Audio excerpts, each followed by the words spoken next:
Rajanna, on the floor of the Karnataka legislature, the assembly, he claimed as many as 48 senior political leaders, including even central figures, have fallen victim to honey trapping. This is what his massive allegation is. What followed was protests, ruckus. There was demand for a CBI investigation into the allegations made by the sitting minister in Karnataka. The BJP claims the Siddaramaiah government is trying to brush this entire controversy under the carpet. The political war of words is only escalating. The JDS too has joined the issue now.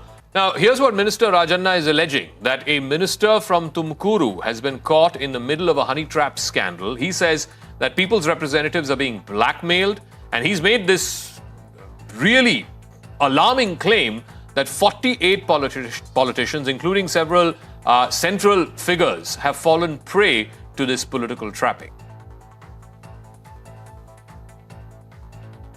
ತುಮಕೂರಿನ ಇಬ್ಬರು ಪ್ರಭಾವಿ ಸಚಿವರು honey trap ಅಲ್ಲಿ ಸಿಕ್ಕಾಕೊಂಡಿದ್ದಾರೆ, ಅದು ಹಾಗಾಯ್ತು ಹೀಗಾಯ್ತು ಅಂತ ಏನೇನೋ ಕಥೆಗಳು ಬರ್ತಾ ಇದ್ದಾವೆ.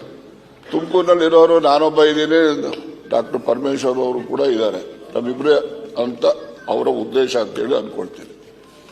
ಈ ಸಿಡಿ ಮಾಡ್ತಕ್ಕಂಥದ್ದು, ಪೆನ್ ಡ್ರೈವ್ ಮಾಡ್ತಕ್ಕಂಥದ್ದು, ಇದ್ರ ಬಗ್ಗೆ ಸುಮಾರು ನಿಮ್ಗೆ ಹೇಳ್ತೀನಿ, ನನಗಿರೋ ಮಾಹಿತಿ ಅಂತ 48 ಜನಗಳಿದ್ದಾರೆ, ಒಬ್ರು ಇಬ್ರು ಇಲ್ಲ. ಅಂದ್ರೆ ಒಬ್ರು ಇಬ್ರು ಅಂತ ಹೇಳಿದ್ರೆ ಬರೀ ಇವರೇ ಅಂತಲ್ಲ, ಅವರು ಇದ್ದಾರೆ. ಆದ್ರೆ ಇವೆಲ್ಲ ಬಹಳಷ್ಟು ಜನ ನ್ಯಾಯಾಲಯಗಳಲ್ಲಿ ಇದನ್ನ ಬಹಿರಂಗ ಮಾಡಬಾರ್ದು ಅಂತಕ್ಕಂಥದ್ದಕ್ಕೆ ಸ್ಟೇ ತಗೊಂಡಿರ್ತಕ್ಕಂಥದ್ದು, ಅಲ್ಲೂ ಕೂತವ್ರೆ ಇಲ್ಲೂ ಕೂತವ್ರೆ, ಆ ಪ್ರಶ್ನೆ ಬೇರೆ. ಇದರಲ್ಲಿ ಬರೀ ನಮ್ಮ ರಾಜ್ಯಕ್ಕೆ ಸೀಮಿತ ಆಗಿಲ್ಲ ಅಧ್ಯಕ್ಷರೇ, ಇದು ರಾಷ್ಟ್ರ ಮಟ್ಟದ ಎಲ್ಲಾ ಪಕ್ಷದಲ್ಲಿರ್ತಕ್ಕಂಥ ಮುಖಂಡಗಳು ಹನಿ ಟ್ರ್ಯಾಪ್ನ ಈಗ ನನ್ನ ಮೇಲೂ ಕೂಡ ಅಟೆಂಪ್ಟ್ ಮಾಡಿದ್ದಾರೆ ಅಂತಕ್ಕಂಥದ್ದಕ್ಕೆ ಪುರಾವೆಗಳನ್ನು ಇಟ್ಕೊಂಡಿದ್ದೀನಿ ನಾನು. ಅದ್ರ ಬಗ್ಗೆ ದೂರನ್ನ ಕೊಡ್ತಾರೆ. ಅದಕ್ಕೆ ಗೃಹ ಮಂತ್ರಿಗಳು ಒಂದು ವಿಶೇಷವಾದ ತನಿಖೆಯನ್ನ ಮಾಡಿಸಿ ಯಾರೆಲ್ಲ ಇದ್ದಾರೆ ಅವನ್ನೆಲ್ಲ ಕೂಡ ಬಹಿರಂಗ ಮಾಡಬೇಕು ಅಂತಕ್ಕಂಥದ್ದು ನನ್ನ ಒತ್ತಾಯ. The issue of honey trap was raised by none other than a senior Congress MLA and a minister in the cabinet. Home Minister Parameshwara said he has not received any information officially. This means the Congress government is trying to cover up the issue. State government should hand over this investigation either to the CBI or sitting High Court judge has to investigate this matter. All right, so massive controversy this after a Congress minister, Mr. Rajanna, on the floor of the House claimed that dozens of political leaders cutting across the political spectrum, including even central figures, have been honey-trapped. So let's try and find out what is going on in Karnataka. G.S. Prashant, spokesperson of the BJP, is joining us. T.R. Prasad Gowda, spokesperson of the Congress Party, is joining us. Mr. Gowda, at the very least, should the Chief Minister not order an inquiry to find out if at all there is any truth to what Mr. Rajanna is claiming? The allegations they are making, if any allegations are there, definitely government is willing to take it up for the inquiry. Detailed inquiry will be done, and probe will be definitely initiated. Will be initiated by the government. Whatever it may be, whoever may be the behind this will be caught, and they will be but brought how up. does Mr. Rajanna have this information? He has nothing to do with the Home Department or the Intelligence Bureau. Why should people of Karnataka believe that he's saying the truth? Maybe he just wants to come in the headlines, in the news. I cannot say anything at this point of juncture. Anyway, he is alleging whatever because since he is a cabinet minister, is alleging, and that will be taken seriously, and probe will be initiated from the. So, G.S. Prashant, the Congress spokesperson saying they're open to a probe. We don't know what the source of these allegations are. A cabinet minister has said that, and the Siddaramaiah government is open to the probe. Should there be a probe? Because he's claiming that politicians from across the spectrum, Congress, BJP, JDS, etc., everyone is part of this nexus.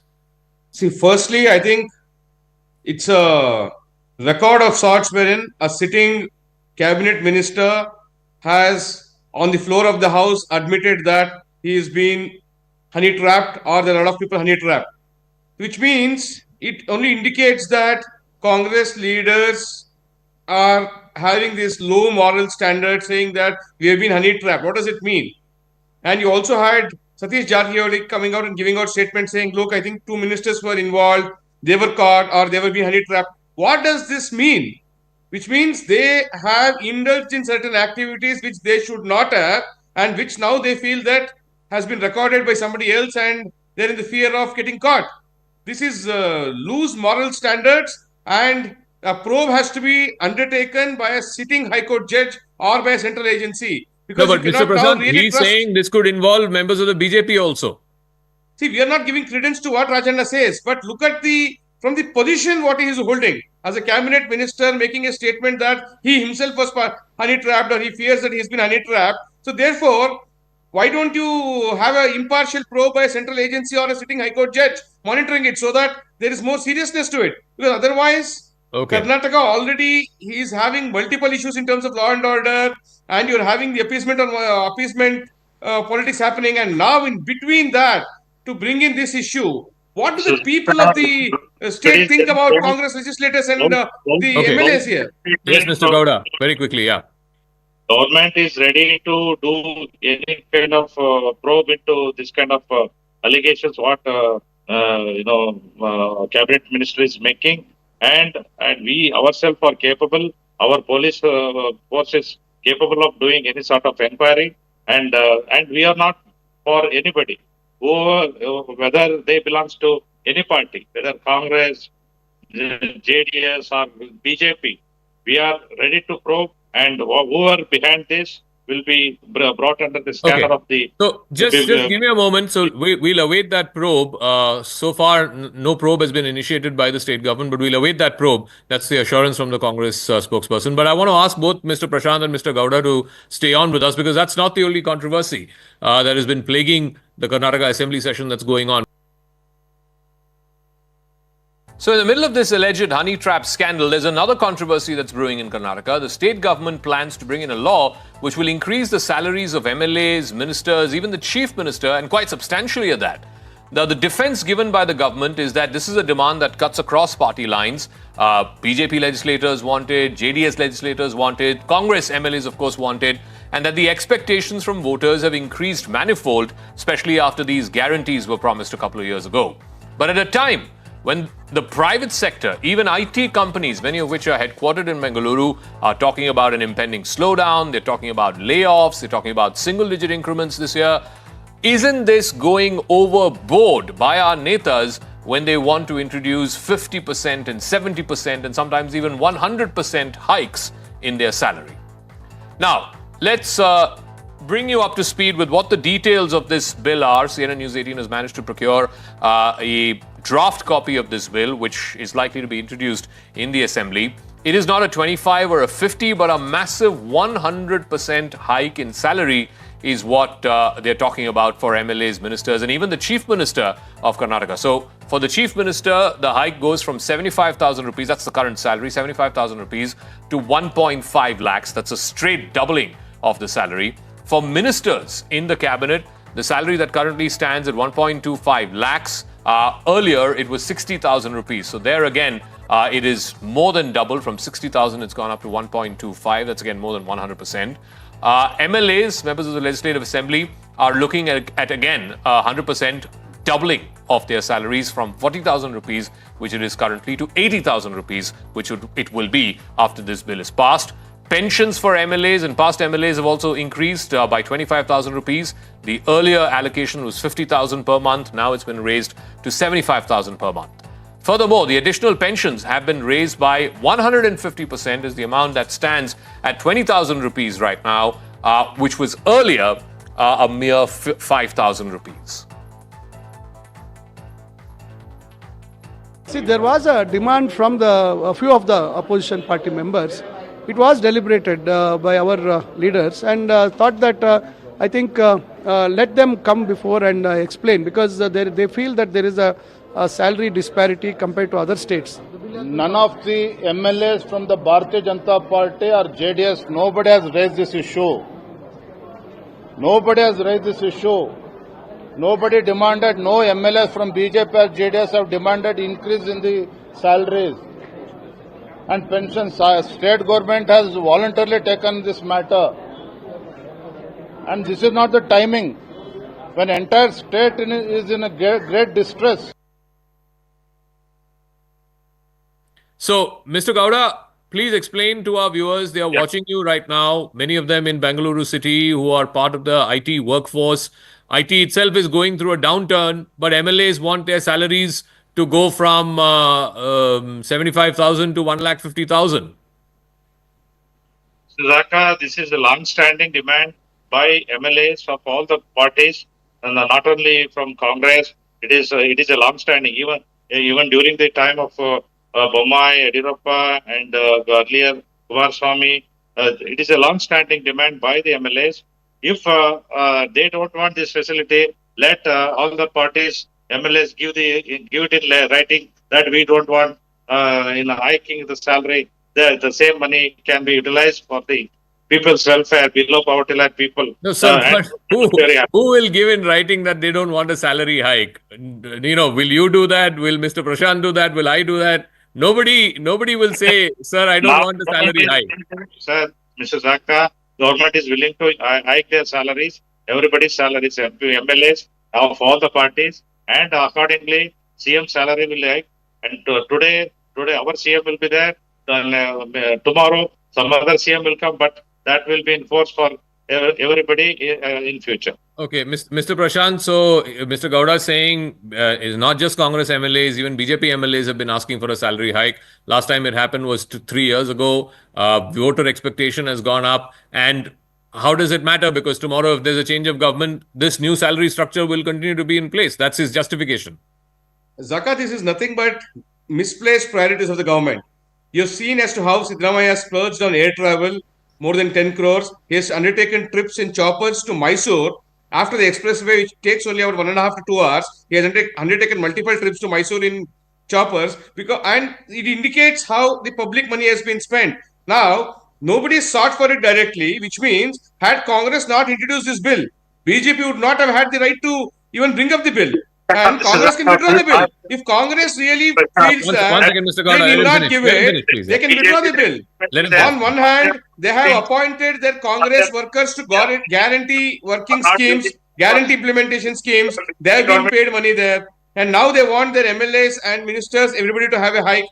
This particular thing is a misplaced priority. It is no longer to say that Mr. Gowda, you are not finding money to fund your guarantees. 52,000 crores you need to fund the guarantees. State is running in debt. Outstanding liabilities are growing up. Interest payments are growing up. This is a case of misplaced priorities at a time such as this, asking for a 50% or 100% hike for MLAs, ministers and the chief minister. Suzaka, in spite of there is no support from the central government, they have to give us a lot of our share to the state exchequer. Not a single rupee is due, Mr. Prasad Gowda. I can be on record. You can take it up on record. There is not a single rupee due from the center. Stop peddling these lies. You may be towing the line of Rahul Gandhi and Sonia Gandhi, but you cannot get away by peddling lies on national television. Let Mr. Gowda finish. Mr. Gowda. Yeah, Mr. Zaka, in spite of there is no support, but we are able to run it so efficiently. We are doing, running all guarantees. The guarantees to whom we are giving? To the people, below poverty line people of our state. And the people are, our people are enjoying it. That means it is reaching to the people, of our Karnataka state. And also we are trying to, take everybody along. Not only we are increasing salaries to our Congress MLAs, we are increasing salaries to everybody. It is for BJP, JDS, whoever it is. It is a permanent structure. All right, and Mr. T.R. Prasad Gowda and G.S. Prashant, we'll leave it at that. Thank you very much for joining us here on Brass Tacks tonight. Thank you. All right, moving on to the second story that we're tracking tonight on Brass Tacks. Rahul Gandhi has once again ignited the debate around merit, putting his weight behind the caste census and the demand of the caste census, which has been the case for the India Alliance since the 2024 elections. Rahul Gandhi has claimed that the caste census is the only way, in his view, to end inequalities in the country, as it will reveal the truth about what is happening in India with regard to control over systems, including education, healthcare, politics, and bureaucracy. He has blamed the upper castes for killing merit, But Rahul Gandhi says the concept of merit itself is unfair and it is stacked up against Dalits and tribals in this country. But the question is this remark even grounded in fact? Can a caste census be the solution to all of India's problems? And at the end of the day, the bottom line is, can you completely disregard merit and not choose people, whether it's for higher education or for government jobs, basis merit at all? But first, let's listen into what Rahul Gandhi had to say. There is a completely flawed concept of merit where I confuse my social position with my capability. Because for anybody to say that our education system or our bureaucratic entry systems are fair to Dalits and OBCs and tribals, I mean, that's just a complete fallacy because they're culturally not connected to these communities at all. So the entire narrative is an upper caste narrative. This notion of merit is actually itself an unfair idea. So Rahul Gandhi has time and again, particularly in the last year and a half or so, been reiterating his demand for a caste census. But this is a complete U-turn from a position that he held some years ago. This is a flip-flop and it's out there, it's in plain sight for everyone to see. Back in 2009, when the UPA was in power, Rahul Gandhi right now in 2024, 2025 is claiming that caste census is really the solution to all of India's problems and those who are against the caste census are the real anti-nationals. In 2009, more than 10 years ago, Rahul Gandhi said that he doesn't believe in the caste system. He doesn't believe that caste is a factor in Indian society or in Indian politics. So this is what Rahul Gandhi had said back in 2009. So it's a complete U-turn from what he had said more than 10 years ago. All right, so you have on the one hand Rahul Gandhi saying the very concept of merit is stacked up against Dalits and tribals. On the other side, on the right and on the middle class, they anyway have a complaint about the reservation system, saying how the general category is being shortchanged. They have access to only 50% of the seats in higher education and 50% of government jobs. So both right and left seem to have a problem with the concept of reservations as it exists in India right now. Let me go across to a very special guest who is now joining us. Anand Ranganathan, senior professor from the Jawaharlal Nehru University and a political commentator now joining us. Professor Ranganathan, so, first let's deal with what Rahul Gandhi says. He says the concept of merit itself is stacked up against Dalits and tribals in this country. They can't compete. The entry-level barrier to get a government job or to get a seat in higher education in one of the prestigious universities in this country is stacked up against them. What would you say to that? Good evening, Zaka, and good evening to my fellow panelists. Let me quote someone. Quote, I dislike any kind of reservation, more particularly in service. I react strongly against anything that leads to inefficiency and second-rate standards. I want my country to be a first-class country in everything. The moment we encourage the second rate, we are lost. If we go in for reservations on a communal and caste basis, we swamp the bright and the able and meritorious people and remain second rate or third rate. The only real way to help a backward group is to give opportunities for good education. Help should be given on economic considerations and not on caste, unquote. Who said this? Jawaharlal Nehru on June 27, 1961. So Congress and Rahul Gandhi need a bit of a history lesson. Look, the Congress, Zaka, has traditionally been unsympathetic towards Dalits and the OBCs and the underprivileged. The Constitution mandated a commission to look into the reservations for the OBCs back in 1950. Congress never constituted a commission. It was a non-Congress government that commissioned it, Mandal Commission, and a non-Congress government that implemented it. In fact, Rajiv Gandhi was against the Mandal Commission implementation. He called it, quote, a can of worms.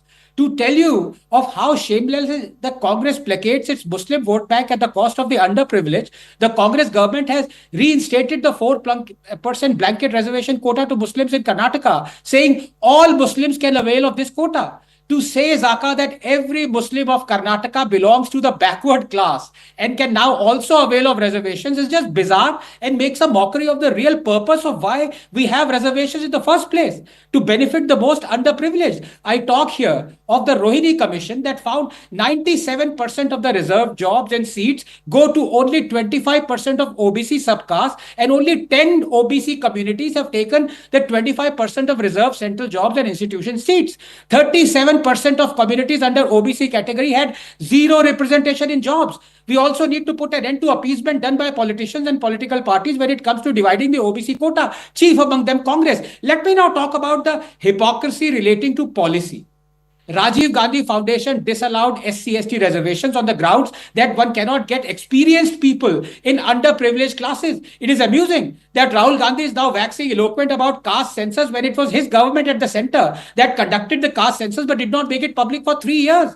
Remember, it was his government at the state in Karnataka that conducted the caste census but did not make it public for 4 years. Remember, it was his government at the center that, despite knowing the OBC percentage in India to be more than 30%, did not make more than 3% OBCs as secretaries. Remember, it was his government in Rajasthan that gave only 10% tickets to women for the recent elections. This while he cries for 33% reservation. Remember, it was his party that did not field a single Muslim candidate in Maharashtra. Remember, it was his party that gave less tickets to women than even the BJP. Okay. Then he wants to give them rights. Finally, this is important. As far as reservations are concerned, I have 3 brief points to make. Number 1, as was reinforced by none other than the Chief Justice of India and Justice Pardiwala, and also Prakash Ambedkar, the grandson of Dr. Ambedkar, that even Dr. Ambedkar wanted reservations only for a limited period of 10 to 30 years. Why do our politicians not have the guts to implement that? And 2, I am for caste survey, because if you're giving reservations, Zaka, to the backward castes and classes, it makes sense to find out how many are they as a percentage of population. And 3, as I said, if giving reservations is a moral obligation, and it is, then why are reservations excluded from certain domains and sectors, the prominent among them being the judiciary? Why do the judges suddenly think of merit when it comes to appointing their own, but think of quotas when it comes to appointing doctors, scientists, and other professionals? So, is that not hypocrisy? So you made this point that the Congress, or at least Rahul Gandhi, has made this full U-turn compared to what, Jawaharlal Nehru's position was on reservation, or even Rajiv Gandhi's position was on reservation. But on the other side, on the right, there is this constant gripe that, reservation is stacked up against the middle class. The middle class kids don't get enough opportunities. There's a constant gripe. And that's why, the middle class is having to send their kids abroad, to universities abroad. And yet, Mr. Modi's government too is very sensitive about reservation. You remember that 2015 comment from Mohan Bhagwat, which they, really went out of their way to sort of claw back on. The comments that were alleged to have been made by the Home Minister in the 2024 Lok Sabha election, which turned out to be a fake clip, which even today, large parts of the BJP believe was one of the big reasons why they lost seats in Maharashtra and in Uttar Pradesh. So who's listening to that constituency, which is saying that reservation, the way it is right now, is stacked up against the middle class? Well, the politicians, Zaka, are not, because they're worried about winning elections. In fact, so much so that when the Supreme Court itself mandated that we should have a creamy layer amongst the SC/ST, there was, you remember, huge brouhaha. No politician worth his or her salt is willing to take the risk of at least listening to Dr. Ambedkar. The problem out here is because they know the moment they talk about logic and rationale, the moment they talk about creamy layer that has now benefited from the quotas and the reservations and no longer needs reservations, the moment they will lose this huge chunk of constituency and votes. So no politician is willing to look at logic, and it is now going to the other extreme, where people like Rahul Gandhi are completely discrediting merit at all. So let us do away with examinations. In any case, it was Mani Shankar who said that Rajiv Gandhi failed twice. So I don't think why we need exams. Okay. Thank you very much, Professor Anand Ranganathan, for joining us here on Brass Tacks. Thank you for your inputs and your thoughts. Thank you. So there was a fire at the residence of a Delhi High Court judge earlier this month. The fire brigade rushed to the scene, but after dousing the fire and during the cooling off operations, they discovered wads of cash lying around in the judge's residence. The judge has been identified as Yashwant Verma. He was a sitting Delhi High Court judge. Some of these wads of cash were half burnt. The fire brigade immediately informed the police, who then in turn informed the MHA, which then told the Supreme Court. Now the Supreme Court Collegium, which is the highest body which appoints judges, has started an inquiry into how and why Justice Verma came into such close association with so much cash lying around in his house. What were the source of those funds? Our reporter Anvit reports from the scene of this fire and cash discovery. On March 14th, late night, a call was received reporting minor fire from a Lutyens bungalow to the Delhi police. Unaware of what this minor fire will snowball into eventually, emergency fire service responders, DFS, Delhi Fire Services and Delhi Police reached this bungalow. I'm standing outside 30 Tughlaq Crescent, the official residence of Judge Yashwant Verma. Following the fire, when the Delhi Fire Services and Delhi Police reached the spot and they started inquiring, huge cache of piles were recovered from various rooms of this house. Now, following the recovery of unaccounted cash, the Supreme Court Collegium decided to transfer Justice Verma from Delhi High Court back to his parent High Court in Allahabad. In another major development, the SC has also ordered an inquiry to probe all the possible aspects related to the recovery of the cash. Meanwhile, the Allahabad High Court Bar Association, reacting to the transfer, has also issued a note commenting that it is not a trash bin. But the larger question remains whether a transfer would suffice in such an incident if it is a case of corruption. It is being talked about too that some members in the collegium have expressed need for a stricter action required in order to avoid tarnishing the reputation of the judiciary and to keep the faith of the people intact in judiciary. There also have been talks of Justice Verma being asked to resign if the case of corruption comes to fore. If done, and if he refuses to do so, an internal inquiry also can be initiated against him by the Chief Justice. And if so, this would be the first step in him being removed through impeachment process that has to be initiated by the Parliament. Now, here's the interesting thing. The Delhi fire chief, while speaking to CNN News 18, has seemingly clawed back on this discovery of wads of cash. He has said that the fire department has not necessarily spotted these wads of cash. So there is some back and forth and some clawing back of this story that is happening by individuals who are in senior positions. But nonetheless, what we know is that the Supreme Court Collegium has initiated this investigation against the sitting Delhi High Court Judge Yashwant Verma. But here's what the rule book says. It's incredibly, almost impossibly difficult in this country to remove a sitting judge. Here's what the process looks like. After receiving a complaint against a sitting judge, the Chief Justice of India will have to seek a reply from the concerned judge. If and if only the reply is not satisfactory, then the Chief Justice will form an internal committee to investigate the case. The committee then consists of one Supreme Court judge and possibly two High Court Chief Justices. After a thorough investigation, the report is presented before the Supreme Court by this committee. If the misconduct is found to be grave, the Chief Justice of India can ask the concerned judge to resign. However, in case the judge refuses to resign, which we have seen in past cases with judges, digging their heels in and saying that there's no question of them resigning, then the government is forced to initiate a removal process through impeachment, which is extremely legally complicated and time-consuming. So, what does this process entail? What is the business of impeaching a judge? It isn't easy, like I said. It's legally complicated, it is time-consuming, and it is challenging. It may not always necessarily result in the removal of a sitting judge. So the removal of a sitting judge is only on grounds of proven misbehavior or proven incapacity. The impeachment process requires concrete evidence, which of course then has to be vetted by a Supreme Court appointed committee. The process avoids frivolous attempts to maintain the independence of the judiciary, making it deliberately rigorous and far more legally complicated than some would say is required.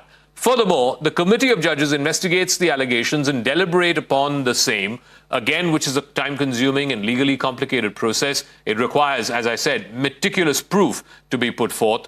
And lastly, there has to be bipartisan support in Parliament, which in itself is a rarity these days, for the impeachment of a sitting judge. It has to be passed by more than majority that is required to remove a sitting judge. Some even argue that because the impeachment process is so lengthy, difficult, so uncertain, it sometimes gives judges an edge to behave irresponsibly. So if you look at the history, the judicial history of the last 75 years of India, despite many challenges, judges have not entirely been over and above the law book. Sometimes they have faced actions and convictions, and many times they've gotten away despite being found guilty. The grave charges against them get lost in what is called the process.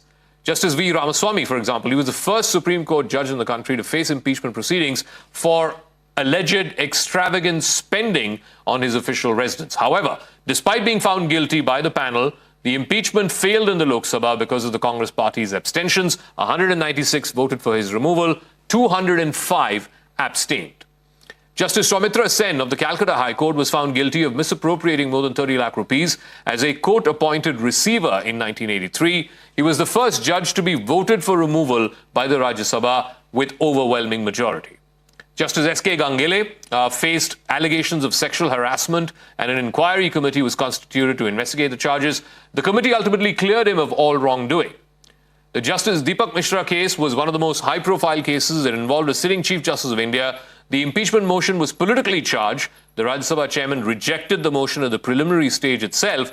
The case sparked significant debate about the independence of the judiciary. And finally, the most infamous case in recent times, Justice C.S. Karnan was the first sitting High Court judge in India to face a jail term.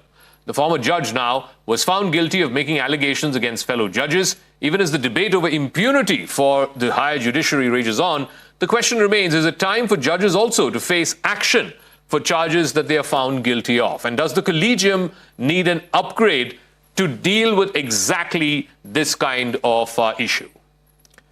I want to go across to my colleague Ananya Bhatnagar. So Ananya, we're just getting latest information that the Delhi fire chief, speaking to CNN News 18, seems to be clawing back. Understandably, there will be, pressure on individuals associated with this probe because there is a high-profile judge involved in this case. But having said that, and having outlined just how difficult and complicated this process is to remove or impeach a sitting judge, walk us through what is it that we know in terms of this judge. Have there been previous allegations against him? What is the preliminary inquiry sort of alluding to? And more importantly, this order of him having to go back to his parent court, which is the Allahabad High Court, has that already been implemented? And is the judge said to be cooperating in this investigation that the collegium has launched?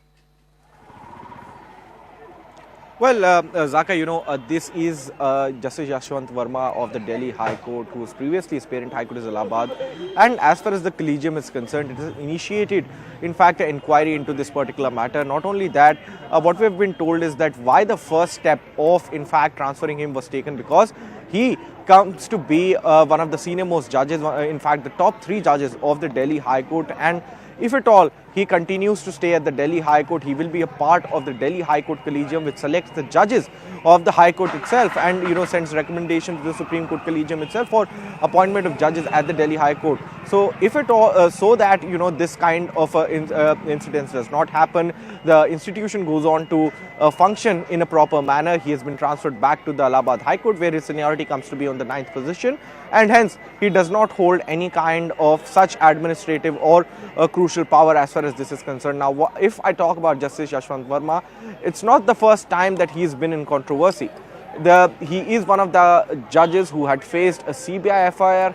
He had his name in a CBI FIR with regards to, a misappropriation of funds of a particular company where he is said to be, a sleeping director. And later on, that complaint was actually closed by the Supreme Court via a division bench judgment of the topmost court of the country by the then Chief Justice of India. And very clearly, he's somebody who's been infamous for this case as well. And now finally, this cash recovery is something that remains to be another blot on his court as far as judiciary is concerned. But definitely, this case has sent shockwaves across the country. This little fire has resulted into a fireball in the judicial circles. Everybody is questioning the kind of cash that has been recovered and seeking a quick initiation of inquiry against Justice Yashwant Verma. What we have been told by our sources, is that very clearly the Supreme Court took a serious view of this particular situation, called in fact, a report from the Delhi High Court Chief Justice, and as soon as the report comes in from the Delhi High Court Chief Justice, future course of action would be initiated by the Supreme Court Collegium, led by Justice Sanjeev Khanna. All right, Ananya, we'll leave it at that. Thank you very much. Ananya Bhatnagar there reporting for us on this curious case of these wads of cash discovered at the residence of a sitting Delhi High Court judge who's now been transferred back to his parent court, the Allahabad High Court, and an inquiry has been initiated at the highest level by the Supreme Court Collegium, even as there seems to be some clawing back on the story. I want to go across now to the other big story which we've been tracking for a number of days now. The probe into the Nagpur violence continues, and now there is fresh CCTV footage which has come to light, which shows that some of the accused who are now in custody, who indulged in the violence and the arson and the rioting that we saw on the 17th of March, they had undertaken a full-blown recce just days before the violence. Now, this shows that at least some of it was pre-planned by some of the accused. Meanwhile, the NIA, the National Investigation Agency, which looks at terror cases, has also been roped in to probe what they describe as a Kashmir-like situation which led to the riots earlier this week in Nagpur. So here's the why the NIA could possibly be helping the anti-terror squad, the anti-terror unit of the Maharashtra police, even as the officers there tighten the noose as far as the Nagpur investigation is concerned. The NIA too has been roped in. It is assisting the Maharashtra ATS because the NIA has probed incidents of stone pelting in the Kashmir Valley, most famously. The NIA's expertise is in investigating radicalized youth. That again might be handy in this case as well. Furthermore, the NIA has probed separatists and how their modus operandi works in the valley. A similar modus operandi, investigators fear, was out in play and in full display in Nagpur a few nights ago. Yasha Kotak is now joining us with more on this. Yasha, so the CCTV footage that's been released, which is from a few days before the violence actually happened, what are the police saying? Have all of those people in that CCTV footage been apprehended, been arrested by the police? And why do they believe that that is pointing in the direction that this was a pre-planned riot and arson that we saw on the 17th of March night in Nagpur? Absolutely, Zaka. In fact, there have been more than 200 videos that have been accessed by the cyber team of Nagpur police. In fact, as a part of this, they've also tried to access and understand where did these videos actually originate from. Apart from that, top sources in Nagpur police have also hinted at the fact that there is a foreign funding connection to it. Apart from that, there's also a connection that some of these videos or some of the messages that were put on social media, including YouTube, but also YouTube and Instagram, Facebook, but also WhatsApp. There were several videos that could have possibly come in from Bangladesh. The fact that there's a Bangladeshi connection is where we could see several top agencies being involved in this. But apart from that, there's obviously a sedition case also that's been filed against 6 people so far. There have been more than 100 people who've been arrested. In fact, as a part of the sedition charges, the investigation is on the lines of pelting of stone, apart from that chanting of several videos. And all of this is under the investigation of the agencies to understand what was the larger modus operandi of these people. Now, when you speak of these videos, those who have been gathering CCTV footages that have been accessed by Nagpur police, more than 100 CCTV footages have been accessed. This also, wherein Nagpur police also trying to understand as to what was the plan that was in fact invoked a couple of hours before the violence took place in Nagpur. In fact, source-based information also hints at the fact that there were meetings just a couple of hours before the violence took place. There were 3 such meetings that were held at different locations in the city, wherein there were instructions that were given to those who had gathered to collect weapons and also petrol bombs. So all of this is under the investigation by the Nagpur police. But apart from that, they also will possibly hand over these documents and details to several top agencies. What's also important to note here is that there is a name of one of the party, the local party, that's Minority Democratic Party, whose possible links are being established to international organization. All of this is under the radar and scanner of the police. Yes. All right, Yasha Kotak, we'll leave it at that. Thanks for reporting for us from Mumbai on this developing story. Massive probe underway into what caused the riots in Nagpur. A large number of people, in fact more than 70 of them, have already been apprehended by the police, and now the NIA too has been roped in to continue with the probe. Let's now move on to another story, the international story. Israel has launched a massive ground operation into Gaza just days after airstrikes killed more than 400. Now, it broke what was a 2-month-long temporary ceasefire, which had been brokered between Israel and Hamas. Now, the Israeli Defense Minister, Mr. Katz, has said that Israel will even permanently enter and hold territory inside Gaza for a period of time if Hamas were not to release all the remaining hostages. There are about 59 hostages who are set to be still in Hamas custody. A number of them are possibly dead, so it has to be either the ones who are alive or the bodies of the ones who are dead. But this announcement and this move of a ground operation in Gaza could potentially set off alarm bells all over the Middle East. It would put paid and completely close out what is a two-state solution or a two-nation solution. CNN's Nick Robertson decodes what this entails. The IDF say they have launched a limited ground operation. They're describing it as limited, but we do know that part of it is in the distance behind me along the Mediterranean coast. That's where some of that ground operation is going on. But while we've been here overlooking Gaza, the town behind me, Beit Hanun, we've seen that hit by what appeared to be an Israeli airstrike. We could hear the fighter jet.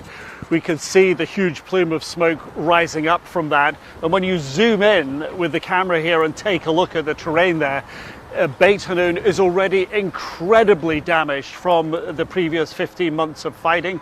It is an area that was hit in the overnight strikes by the IDF here. Khan Yunis in the center, Rafah in the south as well, according to health officials inside of Gaza.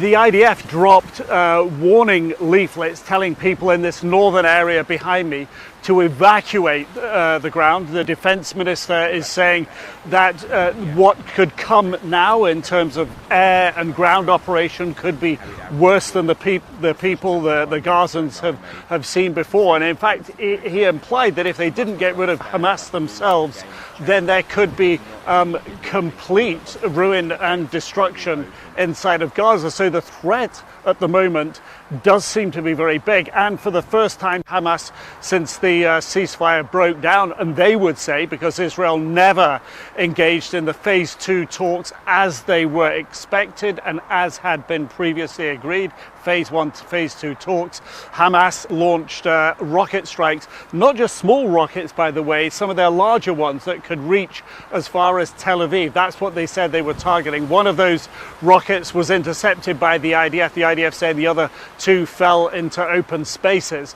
It's not clear yet where Hamas will take their military operation. Will they try and step up a barrage of strikes?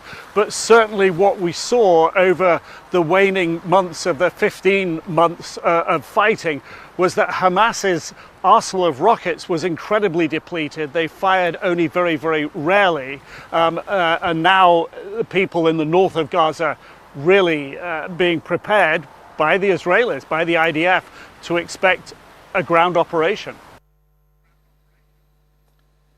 All right, we'll keep an eye out on the further developments there in this ground operation that has now been restarted by Israel after the collapse of the ceasefire earlier this week. That's a wrap of this Friday edition of Brass Tacks. From me, Zaka Jacob, and the rest of the team, thanks very much for your time. The city of Nagpur, home to the Rashtriya Swayamsevak Sangh, which is into its 100th year of existence, the constituency of Nitin Gadkari, and also of Chief Minister Devendra Fadnavis, who is also the Home Minister of the state of Maharashtra. And that goes on the boil all around Aurangzeb's grave. And this is in Chhatrapati Sambhaji Nagar. So there's no riot there, but there's mayhem, chaos, ruckus in Nagpur. And on a day when there were Maharashtra-wide protests organized by the Bajrang Dal and the VHP. Rahul Shivshankar, have you been able to put a pin on why is it that a city that's never seen riots in Maharashtra went on the boil? Look, I think you have to trace the genesis of this constant angst amongst the majority over what they believe has been the secularization of history. So what has really happened is that there has been a machination by what one would loosely call Nehruvian ecosystem after independence to try and take the Hindu out of the Indian. This is an extract from my book where one of the chapters is called this. Why am I saying this? The idea was that after partition, which was traumatic, we must build a narrative that suggests that there was never ever in the Indian medieval space a fault line between Hindus and Muslims which was created by the British. That is what we've been told. Even in our textbooks, we were told that divide and rule, this, that, the other.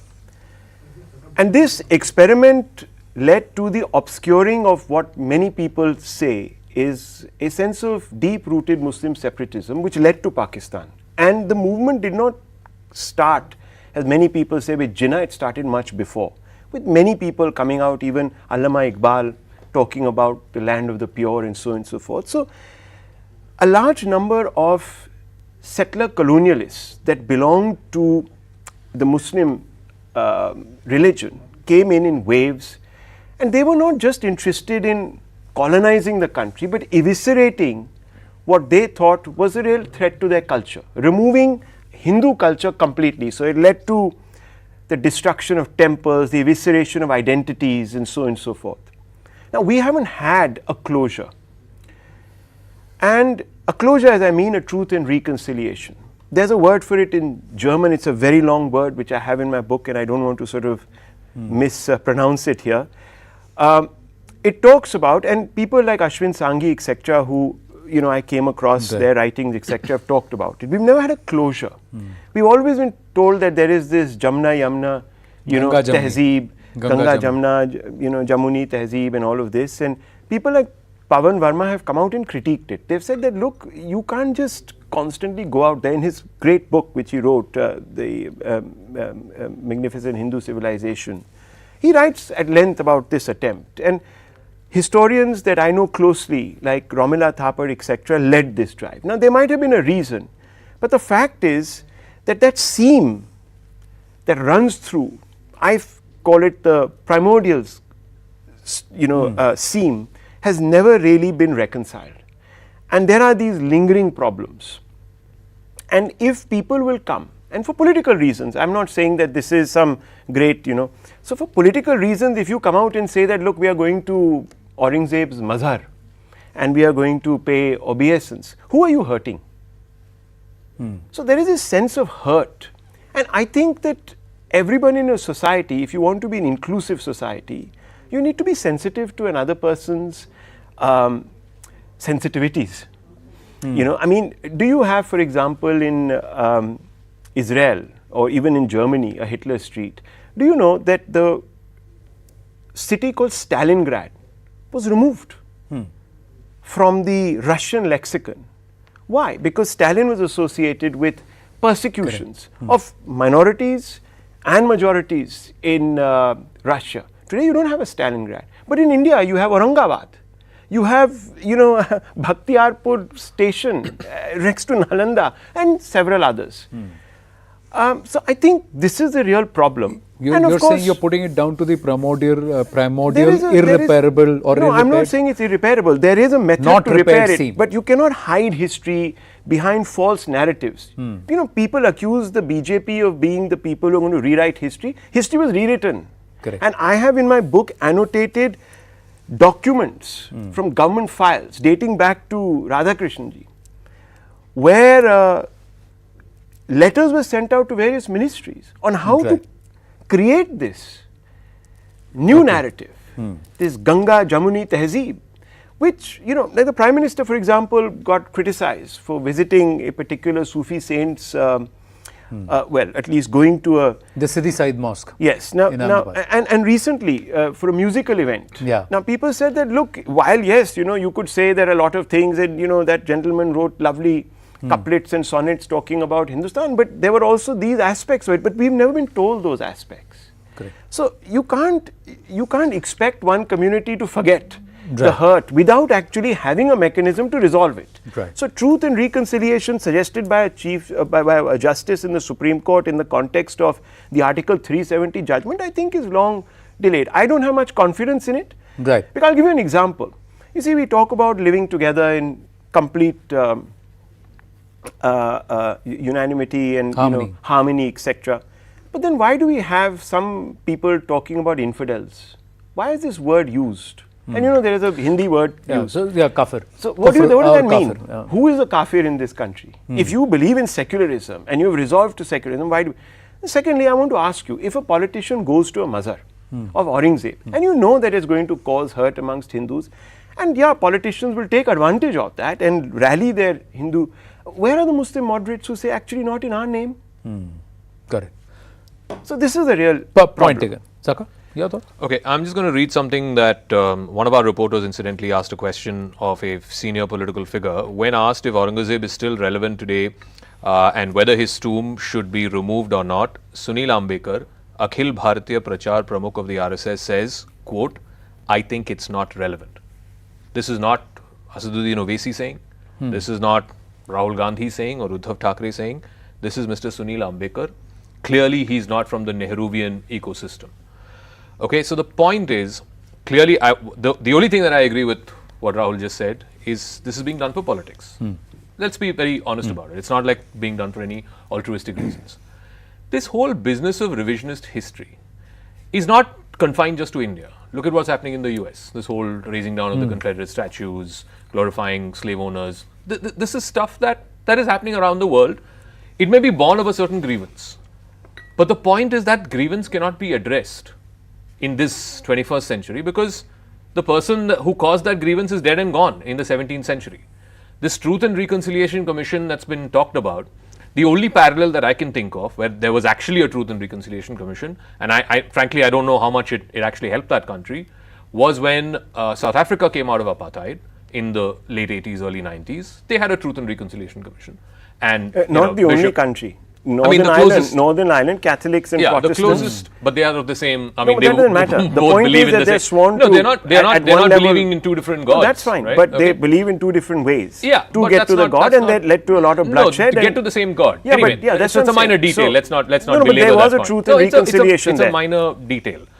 The only example I can think of is in South Africa, and in South Africa was a living example of apartheid. Apartheid was a very real, everyday phenomena that ordinary South Africans had to face. They were not trying to correct something that happened in the 17th century. You cannot have a mentality where sins of the past have to be corrected by current generations.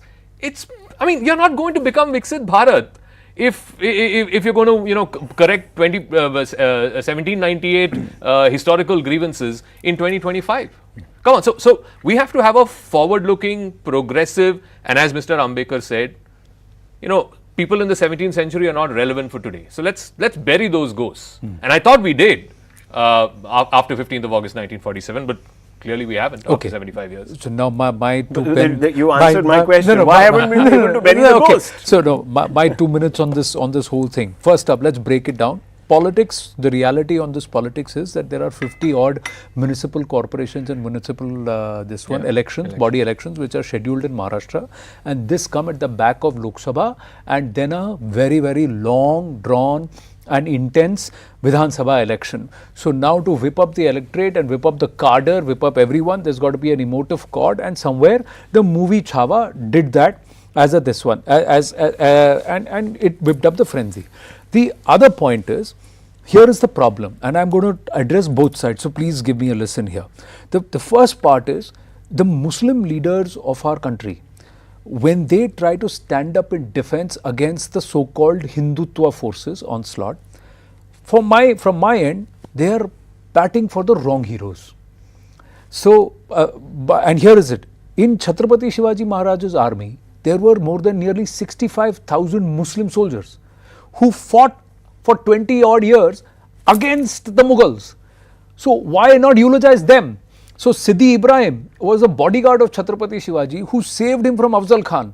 The AIMIM or any other political party is not hailing him. They are not going to his mazar. Go to his mazar. No, he's a Muslim who stood up for the country and to fight for the fight against invaders. So eulogize the right kind of heroes. When you pick up a tyrant and say, I'm going to stick to the tyrant, rather than go to someone who actually built a temple, built a street, built a city, saved a king, you are choosing the wrong heroes. When you choose the wrong heroes, obviously history is going to come back to bite you. And then you tend to be adamant on that. That's one. So whipping a frenzy on that is some aspect. Because see, a lot of Islam that came after, Islam came to India in the 6th century. At the time of the Prophet, Islam had come to India. So from the 6th century till 1147 or till the 11th century, for 500 years Islam was peaceful in our country. The people were following Islam and there was no political Islam. This was not by the sword. It's by the sword when the invasions happened. So there is something that Muslim leaders in our country also need to go back to history and understand and pick up the right heroes. The second part is with the Bajrang Dal and the VHP. This whole thing of the verbal frenzy that was raised, like we raised Babri, we'll raise your grave. Now, when you try and whip up someone who's irrelevant like Aurangzeb and you make him such a big hero or a villain, why do you need to do it? He was a villain, everybody's embarrassed about it. When you're embarrassed about something, then you'll try and get defensive about it. So I think the Muslim comm also is somewhere saying that I'll have to defend it, otherwise I'll be seen as weak. Now, there is a problem there. You have to, the Muslims cannot have a perception saying that if we cede ground, if we give up all the areas that were forcibly occupied, then we will be seen as weak. Now, if that's the sentiment among the Muslims in our country, to ensure that there is, like I said, stitching up of this entire seam and the bridging up of the divide, there has to be not, there can't be denial, there has to be acceptance.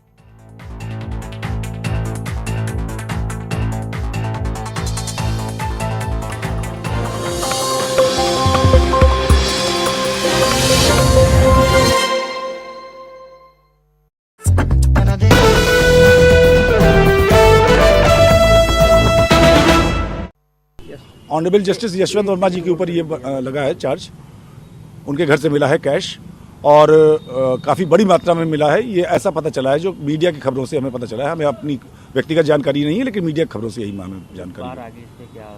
बार इसमें उनको किसी कीमत यहाँ accept नहीं करेगा, ये बार का अपना फैसला है और यही इसी पे हम लोग निर्णय ले रहे हैं। 24 तारीख को 1 बजे जनरल हाउस बुला करके और उसमें बाकी साथी, हमारी कार्यकारिणी ने तो ये डिसाइड कर लिया है, लेकिन हम पूरे अपने जनरल हाउस बुला करके बाकी अधिवक्ता साथियों के साथ, जो इलाहाबाद हाईकोर्ट के बाकी अधिवक्ता साथी हैं, उनसे हम लोग बातचीत करेंगे और हम लोग एक निर्णय लेंगे और इस पर हम लोग एक बड़े आंदोलन के लिए तैयार होने जा रहे हैं।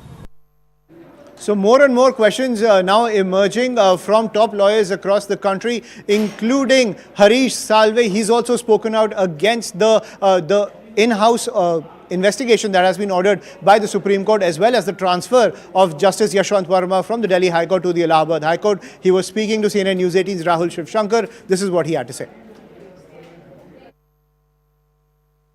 On a day full of implications, really, for judicial transparency, Mr. Salve, your assessment of the response of the Supreme Court Collegium in the first instance? Well, my response is, I'm afraid to say, very negative. And it's for a reason. The allegations, and I only call them allegations, I have no information beyond what I have read in the newspaper. So I caveat it. But if the allegations are true, and the fact that the Supreme Court has considered it necessary to act, then what should have been the response? And the response has established things which critics of the collegium system like me have always said, that this system doesn't work. Today, this is not a case where there are some internal complaints against the working of a judge, and in order to ensure that judicial independence and integrity is not compromised, you do an in-house inquiry. Today, this complaint is that, as per the newspapers, the fire brigade and the police went into the judge's home to rescue it from a fire and found large sums of cash. Now, if this is true, it's something which has happened in public. And I have 2 or 3 reasons for which I feel this collegium decision is deeply flawed. If this had been found, Rahul, in your house, if such a large money would have been found in your house, by now the ED would have been at your doorstep. If this money had been found at the house of the Home Secretary, Finance Secretary, Transport Secretary, would they have been transferred to another department? They would have been suspended and a disciplinary inquiry commenced. Perish the thought, if this had been found in the home of a cabinet minister or a state minister, what would have happened? People would have been paying for their blood. you would have been asking right now, why has he not been arrested? And if the government had said, we will do an in-house inquiry into the cabinet minister, the Supreme Court would have interfered on a PIL, constituted an SIT and a supervised investigation. Are those same standards to be applied to one of your own? I would say higher standards need to be applied to one of your own. So it's wrong at that level. It's wrong at a second level because this is not, I believe, an in-house inquiry has now been ordered. Yeah. This is not fit for an in-house inquiry. Third, why are you transferring this judge? If he is fit to discharge judicial functions, let him be in Delhi. And if he is unfit to discharge judicial functions pending this cloud, till the cloud is either removed or confirmed, is he fit for Allahabad High Court but not for Delhi High Court? What is Allahabad High Court? A dumping ground? So, and you know, this notion that we are sending him to his parent High Court, he didn't come on a promotion to Delhi. Allahabad High Court is a co-equal institution and he was a judge of a co-equal institution. It is moving a judge from one court to the other. We are always told, this is not a punishment. It's just a convenient arrangement of dispensing justice. So if he can't dispense justice in Delhi, how does it solve the problem by transferring him to Allahabad? So it is wrong at so many levels. I mean,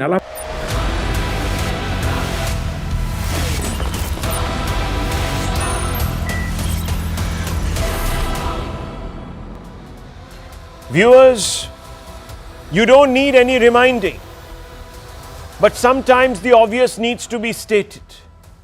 There is perhaps no other institution in a democracy that has to be more mindful of propriety within its own ranks than the judiciary. But have the learned judges who set the standards of morality in this country lost the right to stand in judgment of others? Has the case of a Delhi High Court judge, whose photograph is on your screens, in whose home the fire department allegedly stumbled upon a cash stash, and who the Supreme Court Collegium is being criticized for treating with kid gloves, thoroughly undermined the credibility of the judiciary and questioned its commitment to accountability and transparency? These questions are swirling after the Supreme Court Collegium decided in its wisdom to transfer sitting Delhi High Court Judge Yashwant Verma back to the Allahabad High Court after unaccounted cash was